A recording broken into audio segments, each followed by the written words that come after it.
ഞാനിന്ന് ഉണ്ടാക്കാൻ പോകുന്ന ഒരു ചക്ക വട്ടയപ്പമാണ് കേട്ടോ. നല്ല സോഫ്റ്റ് ആയിരിക്കും. നമ്മുടെ നാവിലിട്ടാൽ അലിഞ്ഞു പോകും. അതേപോലെയാണ് ഈ ചക്ക. ഇത് അരിപ്പൊടിയാണ് കേട്ടോ. അരിപ്പൊടി അത് 300 അരിപ്പൊടിയുണ്ട്. അതേപോലെ 3 ടേബിൾ സ്പൂൺ ചക്ക പൾപ്പ് ഞാൻ കഴിഞ്ഞ വർഷം ഉണ്ടാക്കി വെച്ചിരുന്നു. എന്നാൽ ഞാൻ അപ്പത്തിന് എടുത്തിരുന്ന് ഞാൻ കാണിച്ചിരുന്നു. കഴിഞ്ഞ വർഷം എടുത്ത് വെച്ചിരുന്ന ഇത് അതിൻ്റെ തരിയാണ്. അത് നമുക്ക് കപ്പ് കാച്ചാൻ വേണ്ടിയിട്ടാണ്. ഇത്രയും തേങ്ങ എടുക്കുന്നുണ്ട്. പിന്നെ ഓൾറെഡി ഈ ശർക്കര ചേർത്തിട്ടാണ് ഈ ചക്ക വിളയിച്ച് വെച്ചിരിക്കുന്നത്. അതുകൊണ്ട് കുറച്ച് പഞ്ചസാര നമുക്ക് ചേർത്താൽ മതി, നല്ല മധുരം ഉണ്ടാവും. ഇനി ഇതിനകത്ത് നമുക്ക് വേണ്ടത് കുറച്ച് വെള്ളം ഒഴിക്കുക. കപ്പ് കാച്ചാൻ വേണ്ടിയിട്ട് കുറച്ച് വെള്ളം ഒഴിക്കുക. ഈ വെള്ളം ഒഴിച്ചിട്ട് ആ വെള്ളം ചൂടായി വരുമ്പോഴത്തേക്ക് നമുക്ക് ആ തരി ഇട്ടങ്ങ് തിളപ്പിക്കാം നല്ലപോലെ. എന്നിട്ട് അത് നല്ല കൊഴുത്ത് കഞ്ഞി പോലെയായി വരും. അടി പിടിക്കാതെ ഇളക്കി വേണം നമ്മളത് ശരിയാക്കി എടുക്കാൻ. ഞാൻ 1.5 കപ്പ് വെള്ളം എടുക്കുന്നുണ്ട് അതിന് വേണ്ടിയിട്ട്. ഈ വെള്ളത്തിൽ തന്നെയാണ് നമ്മൾ കലക്കുന്നത്. ഇനി നമ്മൾ വേറെ ഇതിനകത്ത് വെള്ളം ചേർക്കേണ്ട ആവശ്യം വരുന്നില്ല. പിന്നെ തീരെ വെള്ളം കുറവാണെങ്കിൽ മാത്രം നമ്മൾ വറുത്ത പൊടിയാണ് കേട്ടോ. അരിപ്പൊടി ഞാൻ മിക്സിയിൽ പൊടിച്ച് വറുത്ത് എടുത്തതാണത്. ഞാൻ തരി അതിനകത്തേക്ക് മാറ്റി വെച്ചിരുന്നതാണ്. അരിച്ച് കഴിഞ്ഞപ്പോൾ അരിപ്പയുടെ മുകളിൽ വന്ന തരിയാണത്. അത് ഞാൻ എടുത്ത് വെച്ചിരുന്നതാണ് വട്ടയപ്പം ഉണ്ടാക്കാൻ വേണ്ടിയിട്ട് മാത്രം. അതെടുത്താൽ നല്ലോണം ഇളക്കി. പുട്ടിൻ്റെ പൊടിയുടെ പാകമാണ് കേട്ടോ. ഇനിയിപ്പോൾ പെൺപിള്ളേരൊന്നും പുട്ട് പൊടി ഒക്കെ റെഡിമെയ്ഡ് വാങ്ങുകയല്ലേ. പക്ഷേ ഞങ്ങളിപ്പോഴും പുട്ടിന് അരി പൊടിച്ച് വറുത്ത് എടുക്കുക ചെയ്യുന്നത്. പുട്ടുപൊടി ഞാൻ ഇതുവരെയും വാങ്ങിയിട്ടില്ല. ഇതല്ലാതെ തന്നെ നല്ല സോഫ്റ്റ് പുട്ടുണ്ടാക്കാൻ കഴിയും. പിന്നെ എന്തിനാ നമ്മൾ പുട്ടുപൊടി വില കൊടുത്ത് വാങ്ങിക്കുന്നത്? ഇത് നന്നായി തിളച്ച് വരട്ടെ. തിളച്ച് കുറുകും നല്ലതുപോലെ. തിളച്ച് കഴിഞ്ഞാൽ നന്നായി കുറുകി വരും. അത് കുറുകി തുടങ്ങിയത്. കുറുകി കഴിഞ്ഞാൽ പിന്നെ നമുക്കത് താഴേക്ക് ഇറക്കി വെച്ച് തണുപ്പിക്കണം. നല്ലപോലെ തണുത്തതിന് ശേഷം വേണം നമുക്ക് ശരിയാക്കാൻ വേണ്ടി എടുക്കാൻ.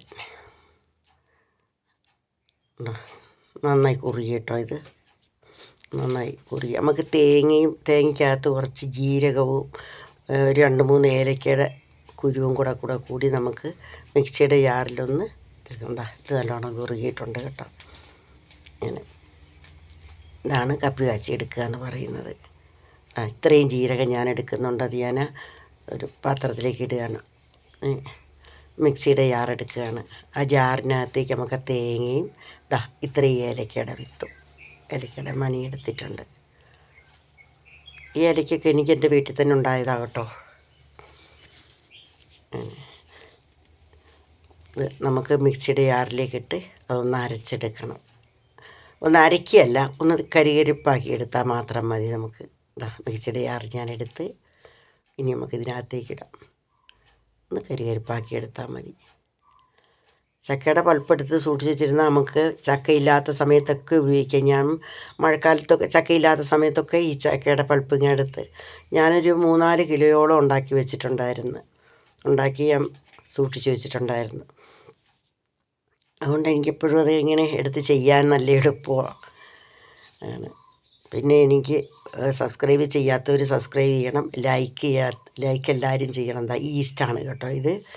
ഈ ഈസ്റ്റിൻ്റെ ഈ അടപ്പ് കണ്ടോ, അതിനകത്ത് ഞാനൊരു 1.5 അടപ്പ് ഈസ്റ്റ് എടുക്കുന്നുള്ളൂ കേട്ടോ. ഈസ്റ്റ് ഒരുപാട് ഇടരുത്. ഒരു ഭക്ഷണ സാധനത്തിനകത്ത് ഈസ്റ്റ് കണ്ടമാനം ചേർത്ത് കഴിയുമ്പോൾ അതിൻ്റെ ഒരു സ്മെല്ല് മുന്നോട്ട് നിൽക്കും. ഇത് അറിയേയില്ലതാ കണ്ടോ, 1.5 അടപ്പ്. അതിന് ഞാൻ ആ അടപ്പിലേക്ക് തന്നെ കാണിച്ചത്. ആ അടപ്പ് തന്നെ നമുക്കൊരളവാണെന്ന് കണക്കാക്കി നമ്മളങ്ങ് എടുത്താൽ മതി. നമുക്കൊരു 3-4 പേരുള്ള വീട്ടിലേക്ക് വെള്ളയപ്പത്തിനാണെങ്കിൽ ഇതിൻ്റെ ഒരു 1/2 അടപ്പ് ഈസ്റ്റേ എടുക്കാവുള്ളൂ. നല്ലപോലെ അപ്പം പൊന്തി വരും. അതിൻ്റെ ആവശ്യമുള്ളൂ. ചിലരൊക്കെ 1 സ്പൂൺ ഈസ്റ്റൊക്കെ ഇടും. അതിന് ഈസ്റ്റിൻ്റെ മണം ഇങ്ങനെ മുന്നോട്ട് നിൽക്കും. അങ്ങനെ ചെയ്യരുത്. എന്ത് ഭക്ഷണ സാധനത്തിനും ഇങ്ങനെയുള്ള കുറച്ച് സാധനങ്ങളെ ചേർക്കാവുള്ളൂ. ഞാൻ അതിനകത്തേക്ക് പഞ്ചസാര ഇടുകയാണ്. ഇന്നിപ്പോൾ ടേബിൾ സ്പൂണല്ല, ടീസ്പൂണാകട്ടോ ഇടുന്നത്. ടീസ്പൂൺ പഞ്ചസാരയാണ്. 3, 4, 5 സ്പൂൺ പഞ്ചസാര. ഈ ടീസ്പൂൺ പഞ്ചസാര ഞാൻ അതിനകത്ത് ചേർത്തിട്ടുള്ളൂ. കാരണം ഇതിന് ശർക്കര ചേർത്തിട്ടാണ് ഞാൻ വിളയിച്ച് വെച്ചിരിക്കുന്നത്. ചക്ക വിളയിച്ച് വെച്ചിരിക്കുന്നത്. ഞങ്ങളിവിടെ വെല്ലമെന്നാണ് കേട്ടോ വയനാട്ടിലൊക്കെ പറയുക. അതുകൊണ്ടാണ് ഇടയ്ക്ക് വെല്ലമെന്ന് പറഞ്ഞു പോയത്. ഇനി നമുക്ക് ഈ പാത്രത്തിലേക്ക് നമുക്ക് അതാ ആ കപ്പി കാച്ചത് അങ്ങോട്ട് ഒഴിക്കുകയാണ് ഞാൻ. കണ്ടോ, കുറച്ച് ഞാൻ ചേർത്ത് കുറച്ചവിടെ മാറ്റി വെച്ചിട്ടുണ്ട്. ഇനി ഇത് കുഴയ്ക്കുന്നതിനനുസരിച്ച് പിന്നെ ചേർത്ത് കൊടുക്കാൻ വേണ്ടിയിട്ട്. ഇത് നന്നായി തണുത്തിട്ടുണ്ട്. ഇപ്പോൾ കപ്പി വെച്ചത് ചക്കയുടെ പൾപ്പാണ്. ഇത് ഞാൻ കഴിഞ്ഞ വർഷം എടുത്ത് വെച്ചതാന്ന് ഞാൻ പറഞ്ഞായിരുന്നല്ലോ. അതെ, ഇപ്പം ചക്കയൊന്നും ആയിട്ടില്ല. വയനാട്ടിൽ ചക്ക, മാങ്ങ ഇതെല്ലാം താമസിച്ചേ ഉണ്ടാവുകയുള്ളൂ. എല്ലാ സാധനവും ഇഷ്ടം പോലെ ഉണ്ടാകും, പക്ഷേ താമസിച്ചേ ഉണ്ടാവുകയുള്ളൂ. കോഴിക്കോടൊക്കെ ചക്കയായിട്ടുണ്ട്. എൻ്റെ ആങ്ങളുടെ മോൾ എനിക്ക് ഫോട്ടോ ഒക്കെ ഇട്ട് തരുന്നു ചക്കയുടെ. നല്ല കളർ ചക്ക പഴുത്തിട്ട് നല്ല കളറിലുള്ള ഫോട്ടോ ഒക്കെ ഇട്ട് തരുന്നു. ഇത് നന്നായി ഇളക്കി നമുക്ക് ഈ കപ്പ് കാച്ചുമായിട്ട് നല്ലോണം അങ്ങ് യോജിപ്പിക്കാതെ നമുക്ക് നന്നായിട്ട് യോജിച്ച് വരും. നമ്മൾ ഇളക്കുന്ന സമയത്ത് നന്നായി യോജിച്ച് വരും. ഇതിനകത്ത് നമുക്കിത് കലക്കിയിട്ട് 6 മണിക്കൂറാകട്ടോ വെക്കേണ്ടത്. കറക്റ്റ് 6 മണിക്കൂർ കൊണ്ട് നമുക്കിത് ഉണ്ടാക്കാൻ പറ്റും.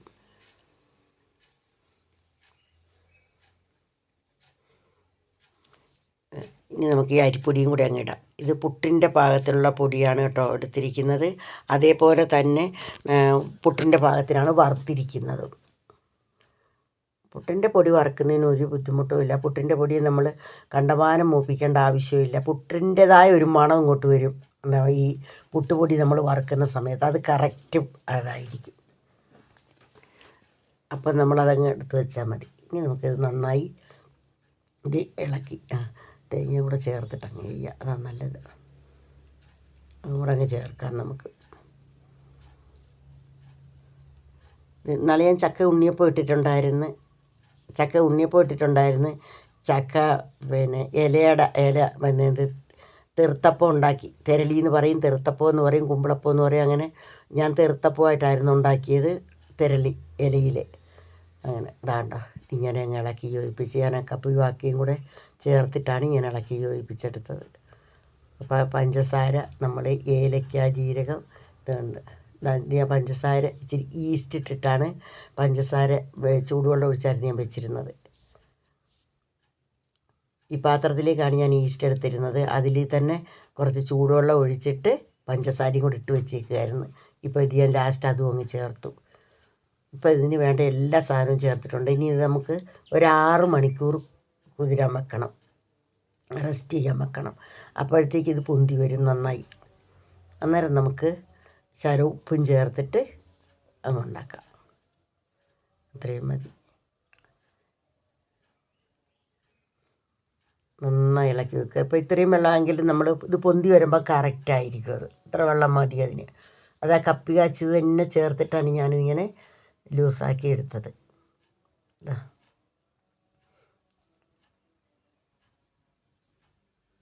എന്ത് സാധനവും നമ്മൾ ഉണ്ടാക്കുന്ന സമയത്ത് കണ്ടമാനം വെള്ളം ആദ്യം ചേർത്ത് വയ്ക്കരുത്.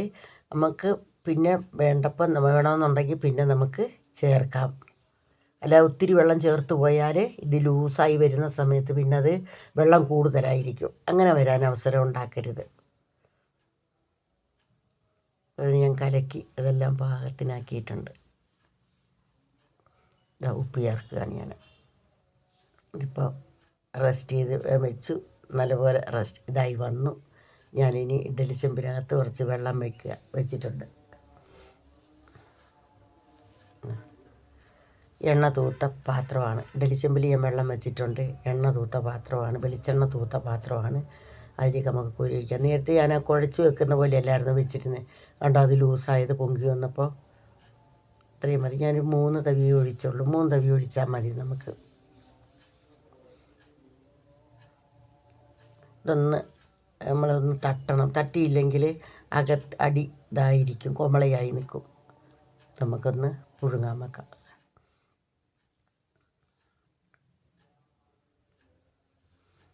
അത് കാണിച്ചു തരാം ഞാൻ വെക്കുന്നത്. കണ്ടോ, ഇപ്പം ഞാൻ അടുപ്പത്തേക്ക് വെച്ചത് ഇഡ്ഡലിക്കൂട്ടത്തിൻ്റെ തട്ടിൽ വെച്ചിട്ട് അതിനകത്തേക്ക് അതിറക്കി വെച്ച്. ഇനി നമുക്കിത് 20 മിനിറ്റ്, 15 മിനിറ്റ് മുതൽ 20 മിനിറ്റ് വരെ. അത് 15 മിനിറ്റ് ആകുമ്പോൾ നമ്മുടെ ഈ ചക്ക ചേർത്തത് കൊണ്ടാണ് നമ്മളിതാ 15 മിനിറ്റ് കഴിഞ്ഞ് എന്താ എടുത്ത് കൊണ്ടുവന്നു.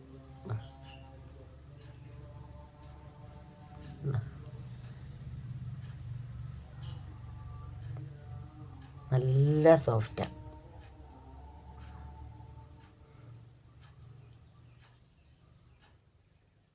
വളരെ ടേസ്റ്റിയാണ്, നല്ല സോഫ്റ്റാണ്. തിന്നാൻ നമുക്ക് നാവിലിട്ട് അരിഞ്ഞു പോകും, അതേപോലുള്ളതാണിതാ. ഞാൻ എടുത്ത് കാണിച്ചു തരാം. കണ്ടോ, നല്ല കയ്യിലിരുന്ന് ഇങ്ങനെ വിറയ്ക്കിയത്, നല്ല സോഫ്റ്റാണ്. ഇതേപോലുള്ള ചക്കയപ്പം നമുക്ക് ഉണ്ടാക്കാൻ, നമ്മൾ ചക്ക ഉണ്ടാകുന്ന സമയത്ത് ചക്ക എടുത്ത് സൂക്ഷിച്ച് വെച്ചാൽ ഇങ്ങനെയുള്ള കാര്യങ്ങളൊക്കെ നമുക്ക് ചെയ്യാൻ പറ്റും. അപ്പം നിങ്ങളെല്ലാവരും എനിക്ക് ലൈക്ക് ചെയ്യണം. ഞാൻ നിർത്തുന്നു. നന്ദി, നമസ്കാരം. നിങ്ങളെല്ലാവരും എനിക്ക് കമൻറ്റും ചെയ്യണം, ഷെയറും ചെയ്യണം.